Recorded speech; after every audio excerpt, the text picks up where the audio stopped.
Welcome or welcome back. Today I'm going to be showing you how to transform your font from looking like this to this.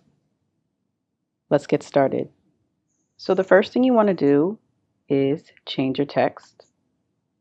Change it to a different font. So we want to change it to Brendan Wright. Bryndan. And it should pop up. Now, the second thing you want to do is add an effect. Click on Effects at the top, then go down to Echo,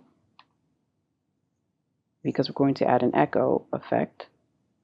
And you want to leave the presets as they are. 50 and -45 is fine. But you want to change the color of the echo. So you click on the wheel, click black. The next thing you want to do is duplicate your text.